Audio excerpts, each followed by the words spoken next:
स्नान और नहाने में क्या अंतर है? एक बार देवी सत्यभामा ने रुक्मिणी जी से पूछा, दीदी क्या आपको मालूम है कि श्री कृष्ण जी बार बार द्रौपदी से मिलने क्यों जाते हैं? कोई अपनी बहन के घर बार बार मिलने थोड़ी ना जाता है। मुझे तो लगता है कुछ गड़बड़ है। ऐसा क्या है जो बार बार श्री कृष्ण द्रौपदी के घर जाते हैं? तब देवी रुक्मिणी ने कहा, बेकार की बातें मत करो, ये बहन भाई का पवित्र संबंध है। जाओ, जाकर अपने काम करो। श्री कृष्ण सब समझ गए और कहीं जाने लगे। तब देवी सत्यभामा ने पूछा, प्रभु आप कहाँ जा रहे हैं? श्री कृष्ण जी ने कहा, मैं द्रौपदी के घर जा रहा हूं। अब तो सत्यभामा जी और बेचैन हो गई और तुरंत देवी रुक्मिणी से बोली, देखा दीदी, फिर वही द्रौपदी के घर जा रहे हैं। ये सुनकर श्री कृष्ण ने कहा, देवी क्या तुम भी हमारे साथ चलोगी? सत्यभामा जी तुरंत तैयार हो गई और देवी रुक्मिणी से बोली, दीदी आप भी मेरे साथ चलो। आज द्रौपदी को ऐसा मजा चखाएंगे कि वो जीवन भर याद रखेगी। देवी रुक्मिणी भी तैयार हो गई। दोनों रानियां द्रौपदी के घर पहुंची तो देखा कि द्रौपदी अपने केश संवार रही थी।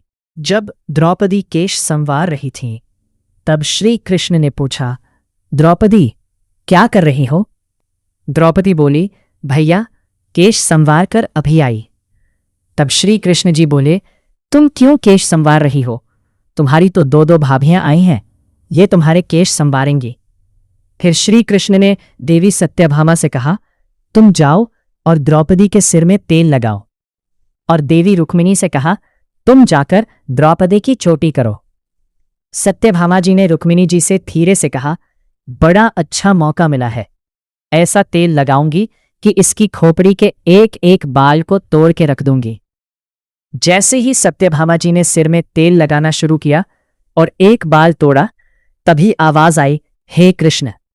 फिर दूसरा बाल तोड़ा, फिर आवाज आई, हे कृष्ण। फिर तीसरा बाल तोड़ा, फिर से आवाज आई, हे कृष्ण। सत्यभामा जी को समझ नहीं आया। उन्होंने देवी रुक्मिणी से पूछा, दीदी आखिर ऐसी क्या बात है, द्रौपदी के सिर से जो भी बाल तोड़ती हूं तो कृष्ण का नाम निकल कर आता है। रुक्मिणी जी बोली, मैं तो नहीं जानती। तभी पीछे से श्री कृष्ण जी बोले, देवी सत्यभामा, तुम देवी रुक्मिणी से पूछ रही थी कि मैं बार बार द्रौपदी के घर क्यों जाता हूं?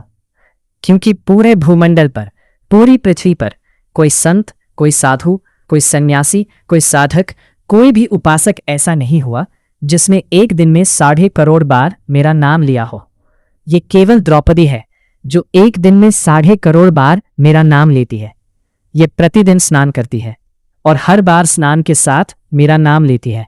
इसलिए उसके हर रोम रोम में मैं हूं और इसलिए मैं रोज उसके पास जाता हूं। इसे कहते हैं स्नान, जो देवी द्रौपदी प्रतिदिन किया करती थी। और हम जो रोज साबुन, शैम्पू और तेल लगाकर अपने तन को स्वच्छ करते हैं, उसे केवल नहाना कहा गया है। स्नान का मतलब है हमारे शरीर में 1.5 करोड़ रोम छिद्र है। जब नारायण से पूछा गया कि ये 1.5 करोड़ रोम छिद्र क्यों दिए गए हैं, तो नारायण ने कहा, जब मनुष्य 1.5 करोड़ बार भगवान का नाम लेता है तब जीवन में एक बार उसका स्नान हो पाता है। इसे कहते हैं स्नान, जो केवल द्रौपदी जी ने किया है। तो आशा करता हूं आपको मेरी यह कहानी अच्छी लगी होगी। मिलते हैं अगली कहानी के साथ। जय श्री राधे कृष्ण, जय श्री राम।